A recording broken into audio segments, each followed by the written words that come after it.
Dear Elliot, right now you are 2 months from being born. We just found out that you have trisomy 18, also called Edwards syndrome. Doctors tell us that you won't likely make it to birth. Your mom and I are praying against that. We're praying for healing. We're praying for nothing less than a miracle. You're our first child, and the day of your birth couldn't come sooner.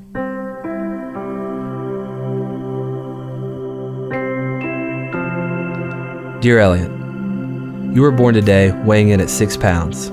You are already a miracle to us.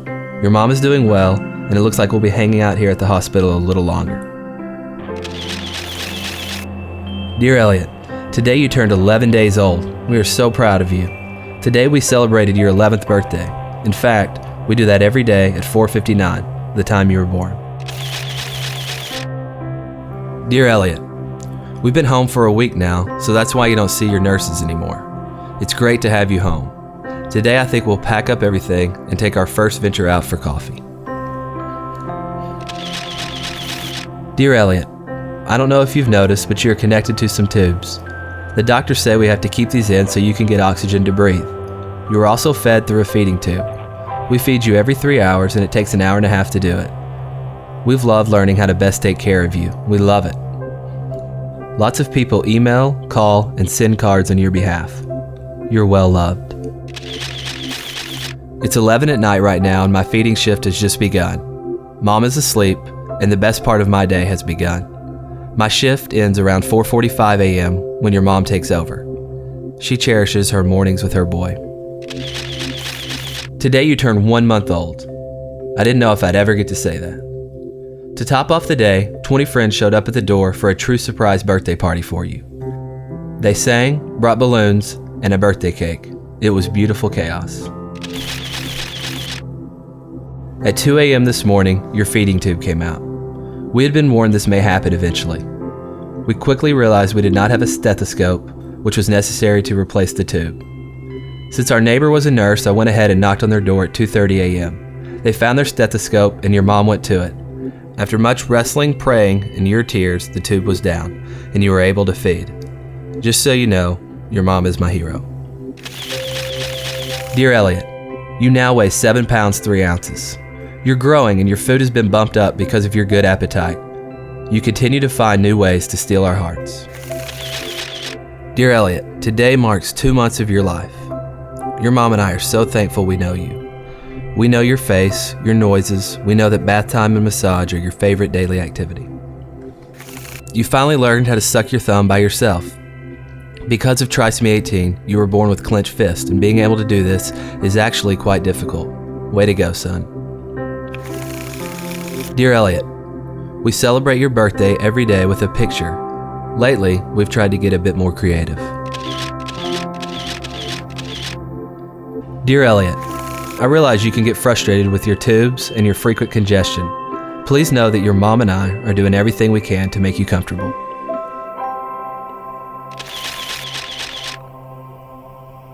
Dear Elliot, well, you tipped the scales today at 8 pounds 14 ounces, quite an accomplishment. You also have managed to grow a pretty decent mullet. Dear Elliot, we all got to go to a reunion at the hospital. I've never seen your mom more happy. The joy she felt getting to show off her son can't be described with words. In fact, she compared it to the way a mother would feel when her son becomes president or wins a Heisman or develops a cure for cancer. The logic of medicine says you shouldn't be alive, but you are. You are such a fighter. Dear Elliot, you have now passed the 3-month mark. You also got your first cordless pictures taken today. No feeding tube, oxygen, or stickers. This was no small accomplishment, but we got it done. Have I told you lately that we are so proud of you? Dear Elliot, today you went to be with Jesus.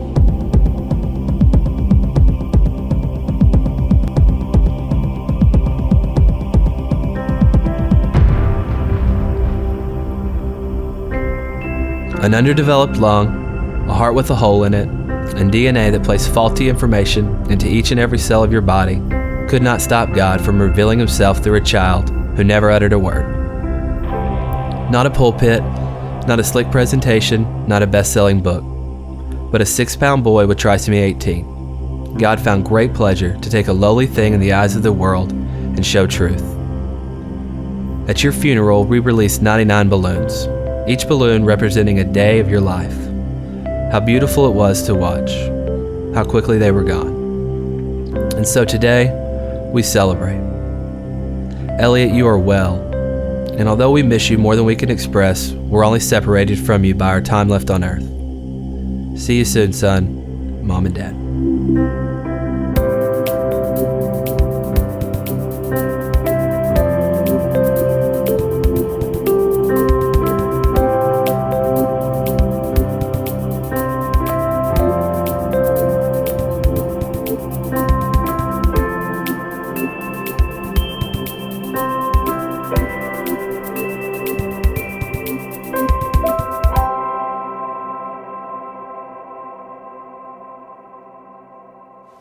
You okay?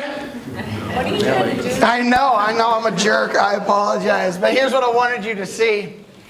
I wanted you to see joy. Joy in the midst of hardships.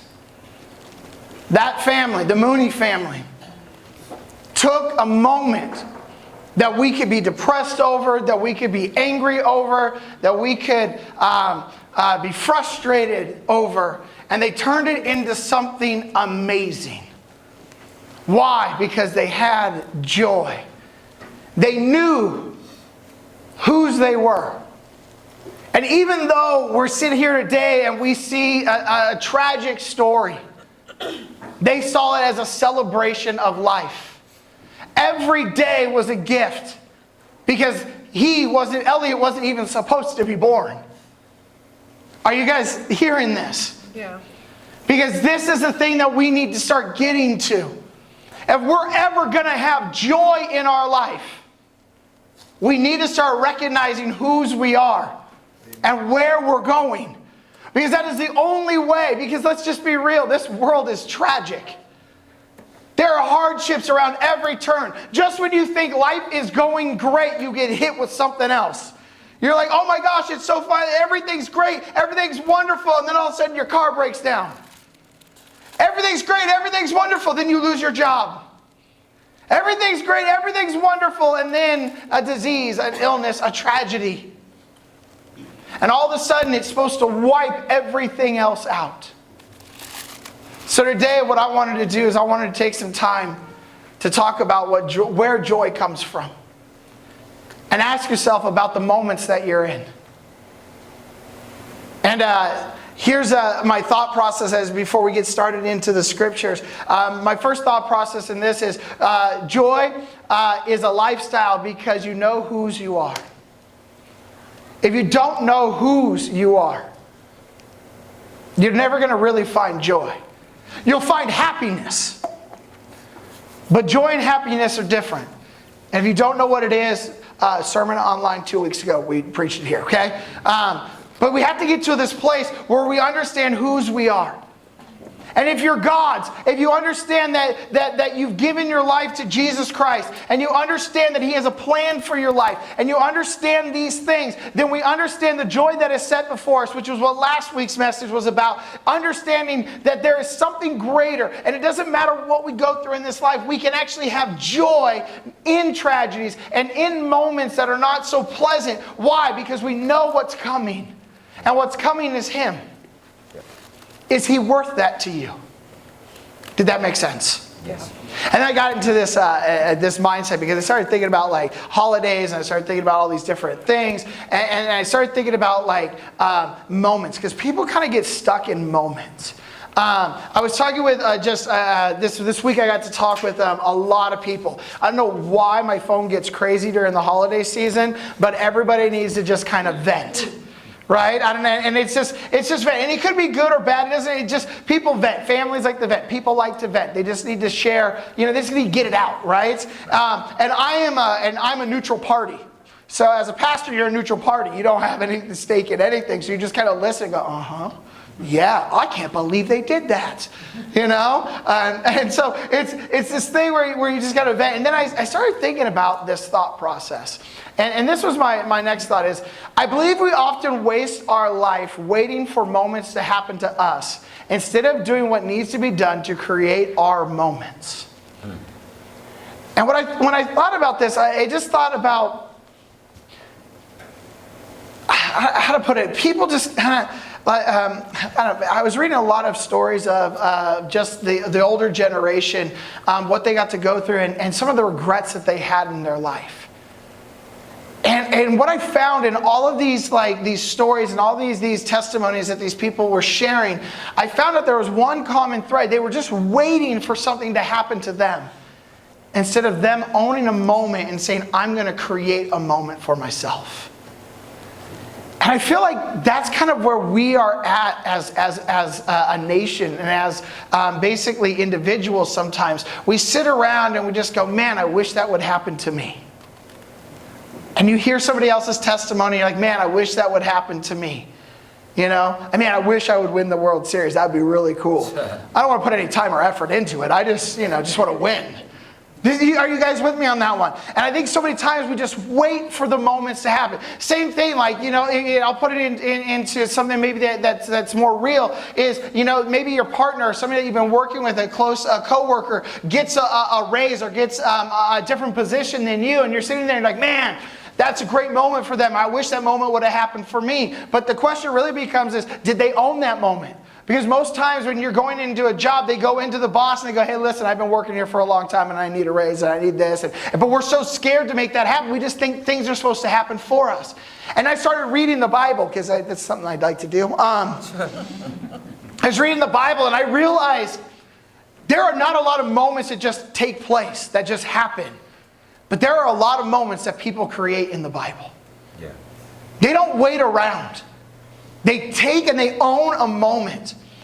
And so I want us to get to this place where we understand what moment we're in. Because here's what happens, and here's my thought process going into it is, what moment are you in that is stealing your joy? And if you understand joy, you realize that your joy is directly connected to your identity. And when you get stuck in a moment and somebody starts stealing your joy, they're not stealing their joy, you're losing your identity in who you are. Did that make sense? Yeah. And so I want to look at a couple people through scriptures. And I want to give you their story. Instead of reading it to you, I'll give the Craig paraphrase version of what's going on in the scriptures. That way we can get through a couple of them pretty fast. But here's the thing. We're going to find out a couple moments in the scriptures. And I want you to find out, where are you at? Because I have 3 of them. I want you to figure out, where are you at in some of these? And that'll make sense as we get into it. So everybody with me on this one? Yeah. That was my thought process. What moments are we in? What moments steal our joy? And are we ready to start maybe creating some moments for ourselves? Not just sitting around waiting anymore, but taking the God-given talents and the places that you've been put and running with it. Because you're not here by accident. And you have the things you have for a reason. God's waiting for you to own it. Does that make sense? Yeah. So here's the first thought, the first person I want to share. There's this guy in the scriptures. He's a twin, and his name is Jacob. His twin's name is Esau, and Esau is a hairy man. That is literally what it says in the scriptures. He is hairy and he's red, okay? So he's like the original ginger, I think, and so, which is awesome. Now Esau was a manly man and Jacob was a mama's boy. That's literally the way that it works out in the scriptures. And Jacob and Esau didn't have the best relationship at all, because their dad basically wanted to make sure that he loved Esau. He was the hunter. He was the man. Esau was this amazing, and Jacob just wanted to stay at home and chill with mom. So it was kind of awkward, okay? And so so Jacob and Esau never really got along, and Jacob did this thing. Jacob stole Esau's blessings. He literally stole his inheritance right out from underneath him. And the way that he did that was he got his mom involved, and they basically lied to dad, and dad blessed him, and dad gave him the inheritance that Esau was supposed to have. And Esau was obviously furious. absolutely, utterly furious. And Jacob disappeared. Now, we don't actually follow Esau. In the scriptures, we follow Jacob because Jacob gets the blessing. And so we follow Jacob through a lot of his trials and his marriages and these type of things. And then one day, the guilt of what he has done to his brother weighs so heavy on him, he has to go and apologize to his brother. But his brother at this point in time is now like this great warrior that runs like a country, and he's like, or a nation, and he's just like, if I go to him, he'll kill me. If I just go up to him, he'll kill me. So Jacob takes a lot of the wealth that he has accumulated, and he starts sending him just like his animals, because that's kind of the way money works, you know what I mean? It's like, here, have 400 sheep, yay! That's a little awkward for us today, but that's the kind of the concept. Does that make sense? So he starts sending him flocks up to Esau, and he's like, tell him it's from his brother Jacob, and that I want to see him. And so Jacob starts going towards where Esau is at. And at one night in Genesis chapter 32, Esau is just a little ways away. And Jacob gets scared. He goes, what if he doesn't like the gifts? What if he's still angry at me? You know what? I don't want him to kill my entire family. So you know what I'm going to do? He tells his wives and his servants, he says, listen, take the boys, take them all out of here. He had 11 boys. You'll find out who he is in a second. But he's got 11 boys. He says, go take them across the river and take everything that we have. If anything, I'll die. You guys can survive. Because can you imagine being so mad at your family? You just kill everybody? Even the livestock? Nothing will survive. And in Jacob's mind, this is the moment he's in. I have screwed up my family so much that if it were me, I'd kill everybody. Because you do realize, like, we think, the way, what we imagine is the way that we think because of our anger, our frustration, our stress. Does that make sense? So if Jacob is sitting here and he's like, if he's going to kill everybody, that's because that's what he's thinking he would do if this was to him. Did that make sense? Sends everybody across the river. And as he comes back to kind of tear down camp, it's like the middle of the night, almost morning, but that's that time where, you know, there's no moon and there's no sun, so it's like the darkest hour. And all of a sudden, this man grabs Jacob in the middle of the night, and they start going at it. They are brawling, okay? They are just like two men just going at it. And Jacob became a little bit more manly over his life, so it wasn't like, wasn't just a devastation, you know what I mean? And so they are fighting. Now, here's the thing. The problem is they're fighting, but it's pitch black, so Jacob has no idea who he's fighting. Not a clue who he's fighting. And so they're sitting there, they're wrestling, they're fighting, and I mean, this is going on for a while, and then all of a sudden the guy yells out to him and he goes, who are you? Which is confusing to Jacob. Because see, in Jacob's mind, who's he fighting? His brother. His brother came to kill him, and he is fighting for his dear life. He is fighting for his dear life. And so this man, as they're wrestling on the ground, or I'm assuming they're on the ground, and they've got each other in these locks and these holds, and all of a sudden he's like, who are you? Who are you? And Jacob's kind of like, who am I? Who are you? He's like, that doesn't matter. Who are you? And he keeps asking him the question, who are you? Jacob, who are you? And then all of a sudden, they were wrestling so much that the man got into this hold that Jacob has him in, and he can't get out of it. The man can't get out of it. And so the man takes his finger and touches the hip of Jacob. And as soon as he touches his hip displaces. It literally pops out of its socket. And then all of a sudden, now he's wrestling a guy. And I don't know if you guys ever seen a displaced hip. You can't walk. You can't do anything. You can't even move anything. It's stuck. And so now all Jacob is, and this is the only way I can imagine, he has him in like a full Nelson. That's all, the arms up over the head. He's got his head, and he can't move his hip, and he's just holding on for dear life. And he's just holding on for dear life, and he's sitting there, and the man just goes, let me go. And he goes, I won't let you go until you bless me. I'm not letting go until you bless me. Because in his mind, he thinks he's still fighting Esau. He still thinks he's fighting his brother. And if he's fighting his brother, he's saying, I'm not going to let go until you promise me that we're good. I need to make sure that we're good. You need to say that we're good. And he's holding on for dear life still. And the man goes, let me go. It's almost the morning. The sun starts to come up over the starts to rise up. He goes, you need to let me go. It's almost morning. He goes, and then once again, then Jacob goes, what is your name? He goes, it doesn't matter, but I'll tell you this. No longer will I call you Jacob, but I will call you Israel. Because you have fought with man and God and have survived. That's so cool. And Jacob gets his name changed to Israel. And then he says this. And then the man says, I bless you. And then Jacob lets go. And he doesn't get to see who the man is because the man kind of disappears and goes off into the distance. And he realizes, I wasn't fighting my brother. I was fighting God. And if you want to get really technical and theological, he was beating up Jesus. Jesus got in a fist fight with Jacob. Okay? Because that's the physical part of God on the planet, right? Gets in this fight with him. And he literally calls the place Peniel, which means the face of God. He said, I've seen the face of God and I survived. 3 chapters later, he's in this time with God, and he says, and because he keep calling him Jacob, Jacob, Jacob, Jacob, Jacob, and then all of a sudden, 3 chapters later, he has this prayer time with God.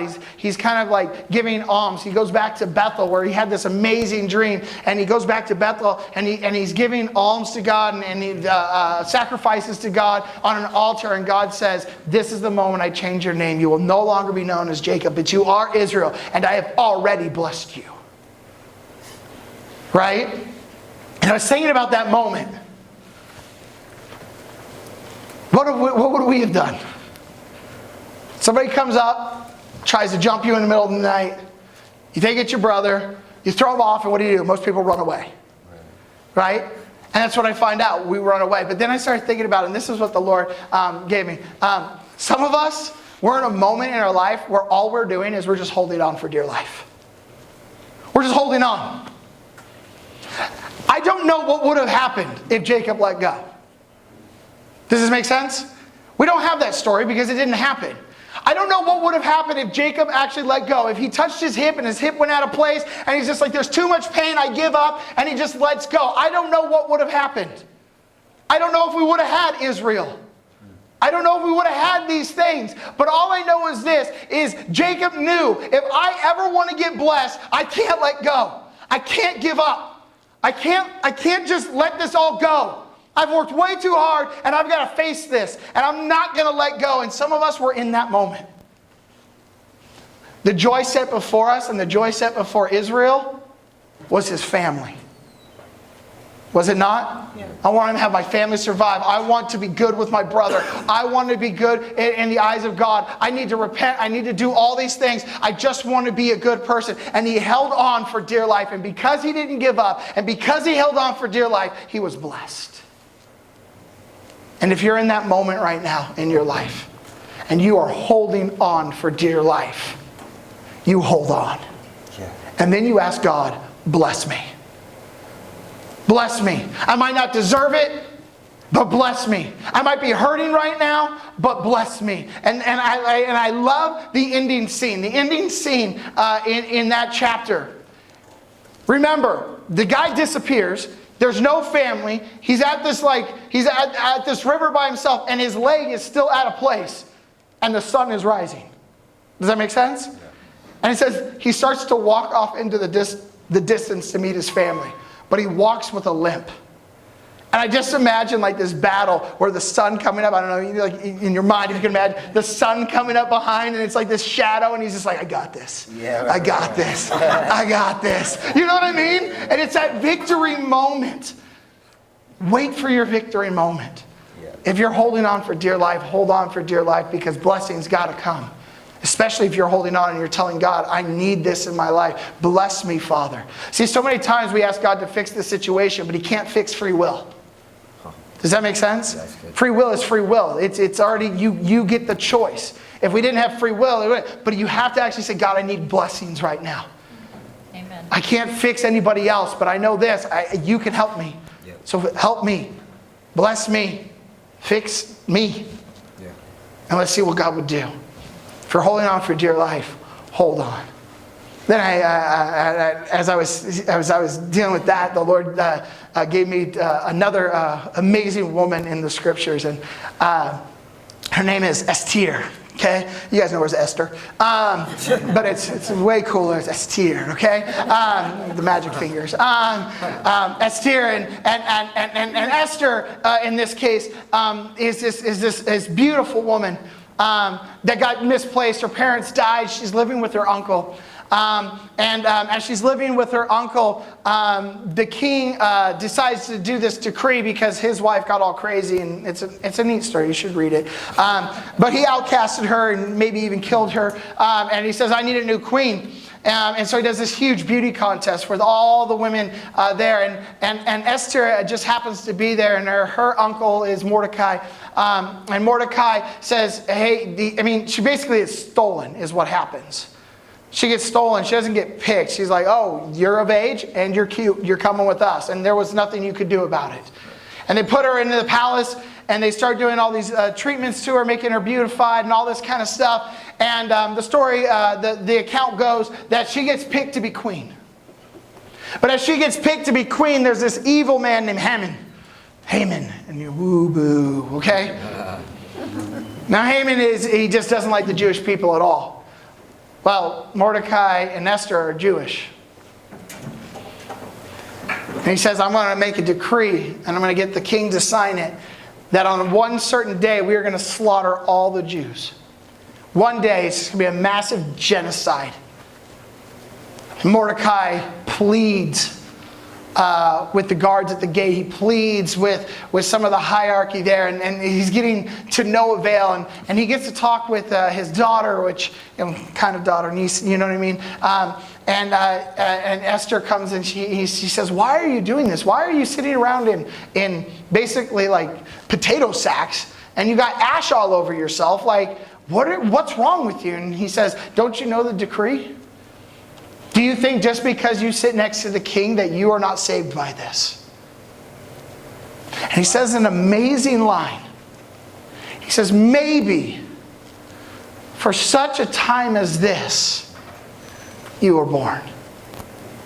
Maybe the whole reason why you were born, the tragedy that happened with the Jewish people being scattered everywhere. If the Jewish people weren't scattered, then you would never be here in my presence. And if you were never here in my presence, you would have never been taken by the king into this beauty contest. And maybe if you were never taken into the beauty contest, if you were never queen, maybe we would all get slaughtered.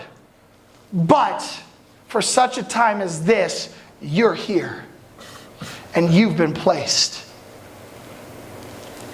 Maybe you need to take a chance and see what God would do with you. And I find this to be in our lives the same thing.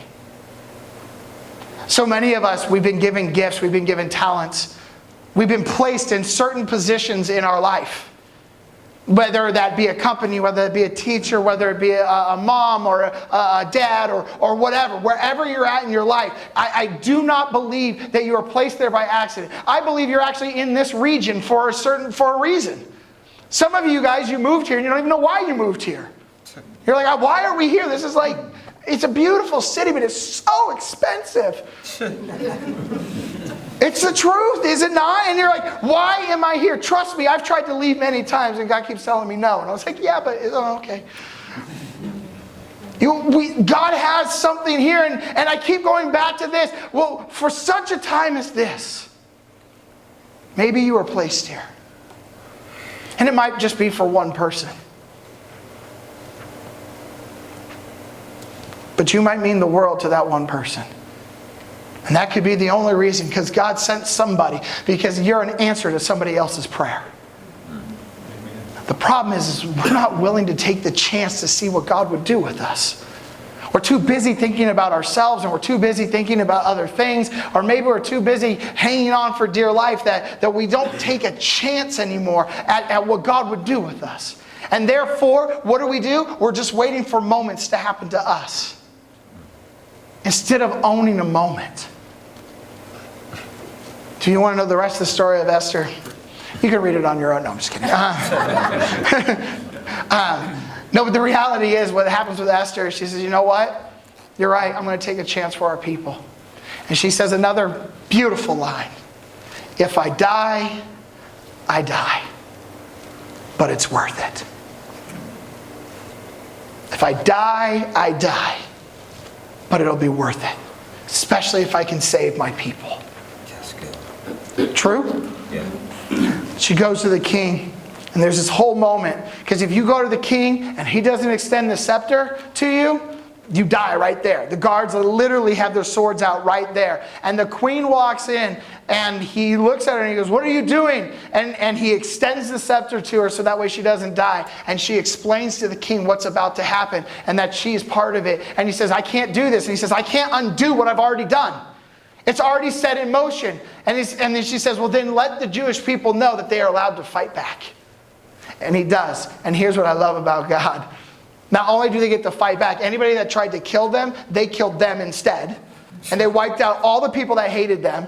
And they started to build up a kingdom, I wouldn't say a kingdom, but they started to regain their nation inside of Persia, which is where they were at. Which also is the place where they get to go back and they start building the wall. And Persia is the people that actually give them all of the money and the wood and the timber to rebuild the nation of Israel. All because one girl said, I'm gonna take a chance. Let's see what God would do with me. And if I die, I die. The only way she could say that is she had to know where she was going. That's good. Does that make sense? Yeah. You can't just say that and be like, I'm scared. No. Boldly, she's like, if I die, it's better than this place. Right? I know whose I am, so I know where I'm going. Are you guys with me on this one? Yeah.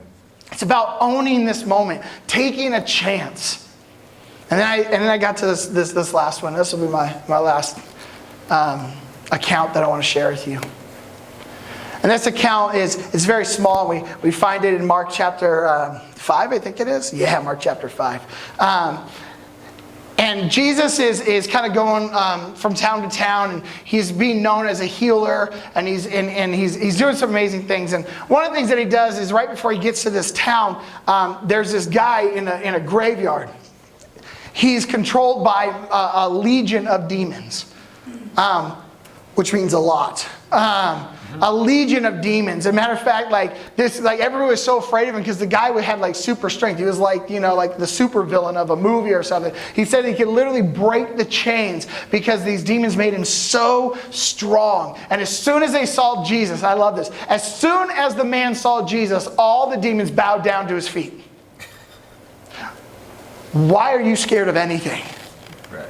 If a man that was demon possessed can break chains and everybody else is scared of him, has to bow down to Jesus, do you not know he lives in you? That was a side note. I just think that is absolutely amazing. We have nothing to be afraid of if he's in us. Why? Because we know whose we are. Yeah. We know who's in us. Anyways, Yeah. all right. That's good. Saves them all. The guy's like, I want to go with you. He's like, no. So they get in the boat and he goes off to this place. And people know that he's coming now. Now there's this huge crowd. And the only thing I could think about in this huge crowd is if Michael Jackson back in the day when he got off a plane or he just decided he was going to walk through the streets, right? There's just a crowd of people. And for those of you that are younger, you can think of any other boy band would fit that category. Does that make sense? They get off and they're just like, oh my gosh!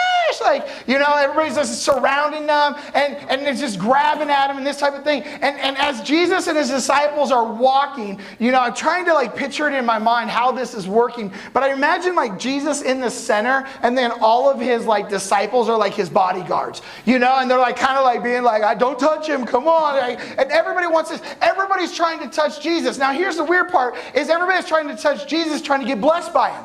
So they're like jumping in. They're like, Jesus, well, touch my hand, bless me, do this, do that. I want to get close to you, Jesus. Pray for me, like, right? And it's like all this thing. And it says that the crowds were so like compact against Jesus in this one area that it was crushing them.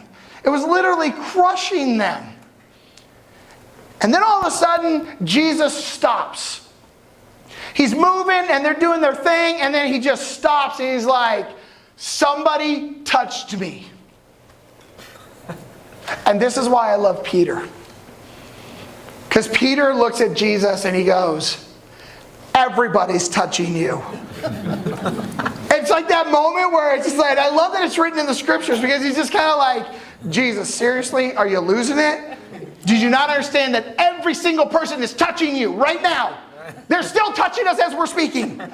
Like, you know what I mean? What do you mean somebody touched you? You know what I mean? He's like, no, somebody touched me. Now, here's what you don't hear in the story, because you have to understand the background of what's really happening here. What happened is there's this woman. And 12 years ago, before she meets Jesus, she starts bleeding. And she doesn't stop bleeding. And this is a womanly issue. And does this make sense? Yes. And so she's bleeding. Now here's what you got to also know about Jewish people and the Jewish culture. If you are bleeding like that, you are considered to be unclean. You can't touch anything, because anything you touch becomes unclean. You are literally outcasted outside of the city for 7 days. Once a month. This is their culture. Until you are cleansed. And then before you can be cleansed, you have to go through what they call a mikvah, this ritual bath of blessing over you, and then you can come back into society. Well, this woman never stopped bleeding. Are you with me on this one? Which means for 12 years she has been outcasted from society, from her family. And she cannot touch anything, because anything she touches becomes unclean. And you either have to burn it or you have to wash it. And if you can imagine the trauma that comes with that. But as a Jewish little girl, she read the scriptures. And she knew something. She knew Malachi. See, Malachi talks about the coming Messiah. And he said on the coming Messiah that there would be healing in his wings. And the word there, wings, it's shitzi. And it doesn't, you don't spell it any way that it sounds. It starts with T's, there's Z's and B's in there. It's weird, okay? There'd be healing and the shitzi, the wings. Now here's the thing. If you take the scripture for what it's worth, and you just take it, you're thinking that the Messiah is going to come and he's going to have these beautiful angel wings. Right? He's going to flap them. And as he flaps, healing's going to come over. Like, does that make sense? This is like, I mean, honestly, like, if you think about this is what you're thinking about. And it's not what it is. See, what you got to understand is there's this thing called a prayer shawl. And on a prayer shawl, you have these fringes. These fringes that hang out, there's 316 of them for all the laws that are in Leviticus. They have one for every law. And then there are these things, these tassels that hang down. And there's 7 knots on these tassels. And it's absolutely all symbolic. But you know what they call the fringes? They're called the shitzi. They're called the wings of the prayer shawl.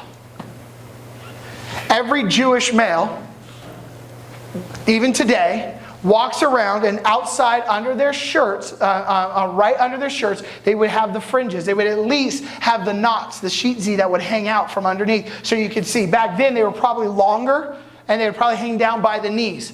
The Pharisees used to have them draped down and walk like 4 feet back. They'd be like, oh, look at me walking through the city, right? It's like a wedding gown every time they walk out. You know, but Jesus, who was a Jewish man, had to have the shitzi out there. And he's walking through the town, and this was her moment. I can't get to Jesus. There's too many people. And if somebody recognizes me and sees me and knows me, they're going to yell unclean and everybody's going to scatter. And Jesus himself might even scatter because she just knows that this man's a healer. But she also thinks he might be the Messiah because there's rumors of who he might be. And so she has to like ninja style. That's the only way I can think about it in my head. If the crowds are too much and she needs to like weave her way in to get to Jesus, she can't be seen. So I believe that she's not standing up. I believe she's ducking through the crowd and she's weaving her way in. And it says in the scriptures, all she wants to do is touch the hem of his cloak. The hem of his cloak is that one part like this. This is what's hanging off, right? This little part that's hanging off. But that's not really what she's trying to grab for. What is she really trying to grab for? His wings. Yeah. Because I don't need him to touch me. I don't need him to pray for me. If he is who he says that he is, then all I need to do is touch his wings. And Jesus stops. Somebody touched me, which isn't true. Because she didn't touch him. She touched his cloak. She touched his wings. She said, somebody touched me. And Peter, what do you mean somebody touched you? Are you dumb? Like, yeah. He says, no. This is right. Not that somebody touched me. Somebody knows who I am. That's cool. Somebody knows who I am. Because it says in the scriptures, the second that she touches the sheet, the second she touches the hem of his cloak, it says that her bleeding stopped immediately and she was healed. And she sat there, and I believe if she's that low to the ground, she's weaving her way, ducking herself down, and she's down. And as soon as she touches it, she gets healed. I don't believe she's standing. I believe she falls to her knees. And I believe the crowd parts, and he's asking, who touched me? Who touched me? And now she gets afraid, like, uh-oh. He's mad. Who touched me? She's like, I don't know, that guy, I don't know. Like, right? Like, and then he goes, and she goes, it's me. It's me. He says, can you tell everybody your story? And what does he want? Is he caring about the miracle? No, what is he really caring about? She knows who I am. She knows me. She knows that I'm the Messiah. She believes in me enough to fight her way through the crowd, to grab the hem of my cloak. She knows me. Do you? This is what he asked the crowd. Are you guys with me on this one? This woman who was outcasted said, forget the rules. Forget what I'm supposed to be doing. If that's where my healing's at, I'm going after my healing. And she creates her own moment. Some of you guys, this is where we need to be. We need to start creating our own moments. When you see a homeless person and you're like, man, I wish somebody would help them. And God's in heaven going, yeah, I wish you would. Man, somebody should feed them. Yes, I wish you would. Somebody should pray for them. Yes, I wish you would. Man, somebody should go and create a business that does da-da-da-da-da. Yes, I wish you would.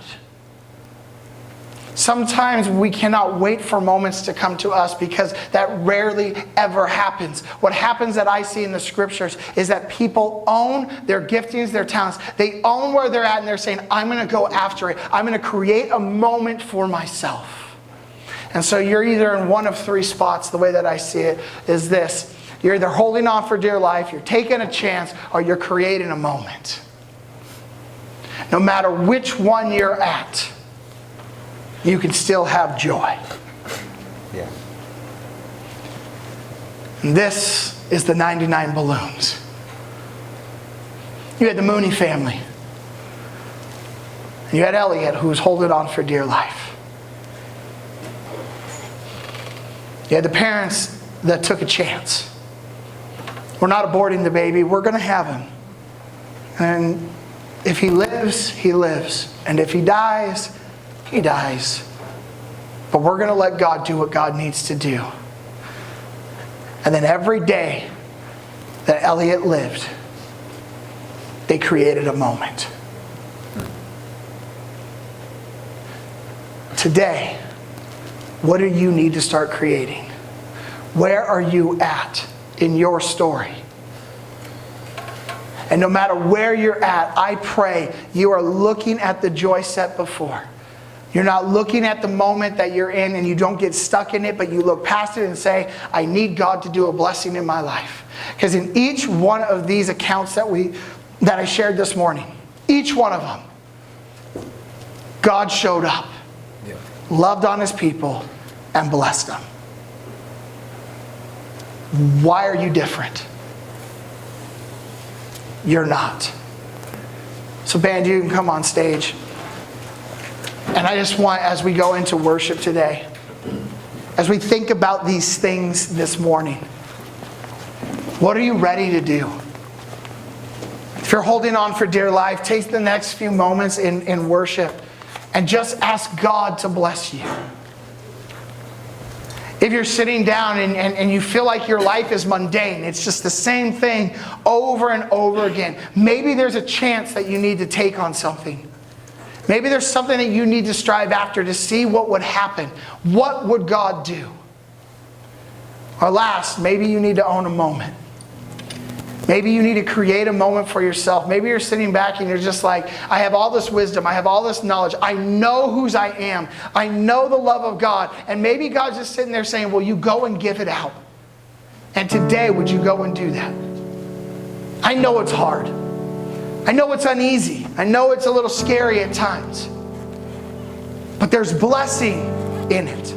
There's joy in it. If you can see it, if you have vision for it, He'll bless you in it. So Father, would you love on your sons and daughters this morning?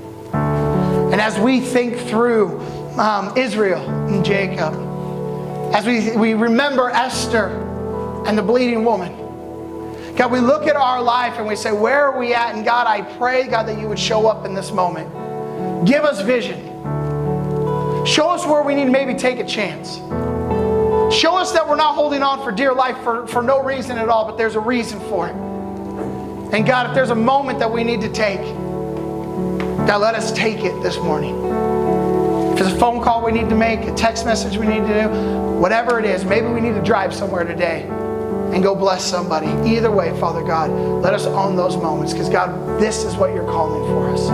And this is the joy that we have. We love you, Father, in Jesus' name.